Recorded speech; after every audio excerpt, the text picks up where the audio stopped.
In this video, we're going to discuss HMIS documentation of case notes and how to accurately document a client's time in your project. Why do we do case notes? They are an integral part of documenting a client's engagement and outcomes and helps to tell a story of their time in your project. They serve as a running record of all client contacts, the location of those contacts, and other important information.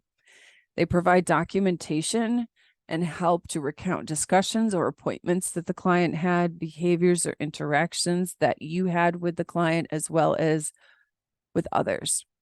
They help with care coordination and informing other staff within your agency and outside your agency what happened throughout the days, weeks, and months that you served this client in your project. Some things to remember when writing a case note. 1, be brief. Make sure all necessary information is present in the case note in the shortest and direct way as possible. Be straightforward. We often know what we are saying, but sometimes we have to rework the way that we're saying it in order to make sure it's understood by others. It is valuable, so just put the facts. Make sure to avoid subjective or judgmental statements. Make sure it's relevant to what the client's goals and services are and planning of their time and important participation aspects of their time in your project. If it's not important, leave it out. Timeliness. So making sure that you're putting your case notes into the system as close to the contact that you had as possible. The longer it takes to put case notes in the system, the more likely it is that you'll forget important information. And remember, the client has a right to privacy. So avoiding putting details around medical information, diagnoses, medication that they're taking, and specific situations around treatment. Leave that stuff out. It's all covered by HIPAA privacy and has no place in HMIS. Some common errors to avoid: oversimplification or using shortcuts to really help tell your story. Make sure that your story has clarity. Using acronyms without explaining what those acronyms mean. There are acronyms that are the same, but they have different meanings to them. Using and making linguistic mistakes. So common grammatical errors, checking your spelling, and making sure to avoid run-on sentences. Over clarifying the situation. So maybe putting too much information, thinking that I have to explain every single detail of this interaction when really we just need the facts. Avoiding bias or prejudicial or negative tones throughout your case note. Emotions are important, and they're an important part of being human. However, they should be left out of documentation. Avoiding uncorroborated diagnoses. If you are not a medical or mental health practitioner, you do not have the ability to add diagnoses into anyone's documentation. That must be left out. Adding full names and identifiers of other clients who may interact with your client. Making sure that you're protecting other people's privacy as well as your clients. So next, we're going to go through some case note exercises. We're going to read the case notes in their entirety, and then we're going to have you take some moments to write down your thoughts on what the case note has. Some strengths of the case note, what you think was going right, what you understood about the interaction of the individual with a client. Would you change anything in the note? Is there anything you would take out? Is there anything you would add in? So making some quick notes as we walk through these exercises. The first example we have is I, Sarah, received a phone call from Anne who asked me what time was I coming to get her, and I told her I would be there at 10:30 a.m. Anne then told me that she had been calling me since 7 a.m. and I was not answering, that my phone was going to voicemail. I then told Anne that I did not start working until 9 a.m. and if she called before then, my voicemail would always come on. She then said everyone worked from 7 a.m. to 3 p.m. I then told her I did not work those hours, but if she called from 9 a.m. to 4:30 p.m., I would answer. Anne said everyone works the same shift, and how could I tell her when she knows what's going in when trying to explain it again? Anne hung up on me.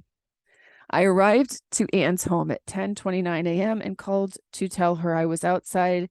Then she started yelling and said, "Why did I call her before I came?" I then told her that I told her I would be there at 10:30 a.m. She said I did say that, but she did not think I meant 10:30 on the dot. Anne started cussing, and I asked her what was she coming or not. She said give her 5 minutes and that she would be outside. Once inside her car, I helped Anne close the door, and she complained that I hurt her leg in the process. I told her I was sorry and I did not mean to hurt her. I pulled into the grocery store and asked Anne if she needed my help, and she replied, "What and why would I need you to help me?" She told me that she did not need help from me and she wanted moi to stop asking her. I waited for Anne outside of the grocery store. When she came to the car and was yelling, telling me I was not helping her and that my job was to take care of her. I then told Anne I did not know what to do because she said she did not need my help and she wanted me to stop asking. Once I opened the truck door, Anne started yelling, calling me out my name and throw her cart with her groceries at me and told me to go get it. The store manager came out the store and told Anne he just told her she should let go and let God. She asked me, was I okay? And I told him I was okay and told him that I was working with her and I did not need him, but I did thank him for his help. And started yelling at me to leave her, and I asked her she can please get into the car. She then told me I was rude because I was African American and she was not. I called my supervisor, who told me to leave her if she was not willing to get in the car. Once inside, she told me that I worked for her, and I tried to explain to Anne that I never said I was going to help her. She would stop yelling at me, so I placed the groceries on her porch and left. So now we're going to take a moment and think about this case note and what we could change about it, what needs to be fixed, what was working with this case note, and if you really understood what this person's interaction was like.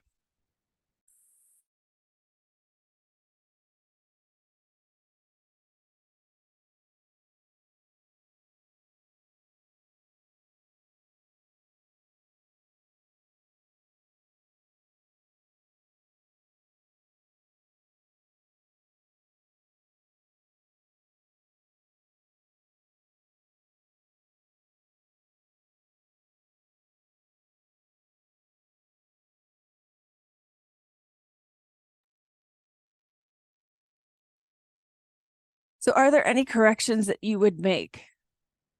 Some of the errors that were noted in this example were grammatical errors. There were many run-on sentences. It was often difficult to really follow the subject and what the person was trying to say.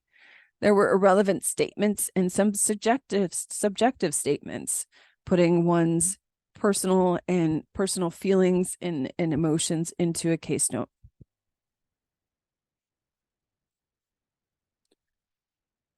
So if this case note were to be rewritten and have the corrections made, you would see that it's a much shorter case note.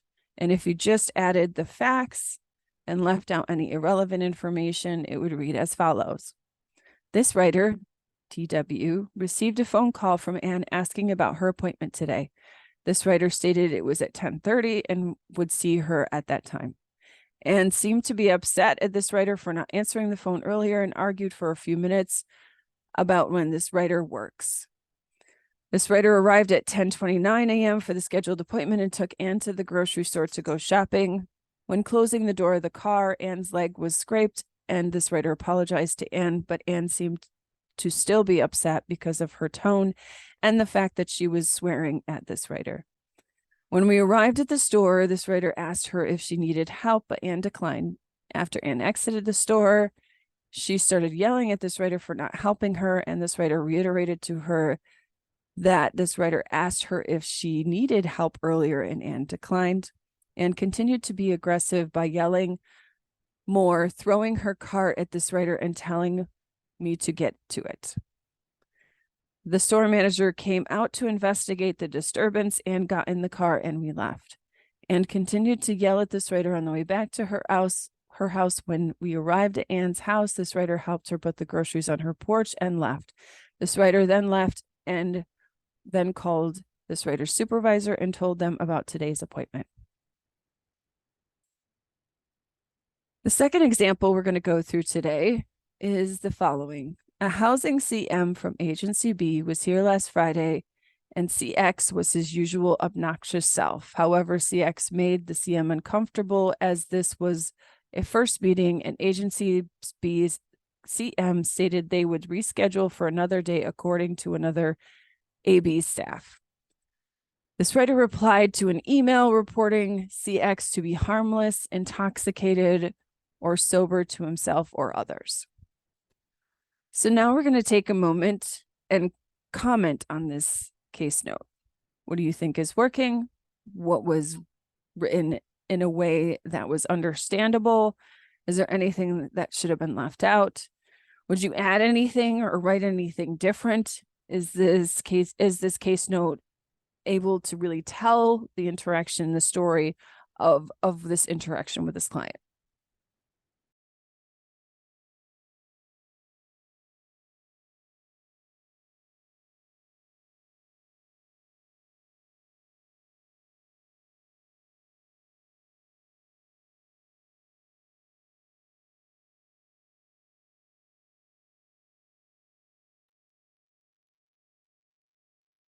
Some corrections that would make this case note a little bit better. There were grammatical errors. There were acronyms being used throughout this entire case note, really creating a misunderstanding of what they meant, CM, CX, etc. There were subjective statements, not factual. You could definitely feel the emotions within this case note.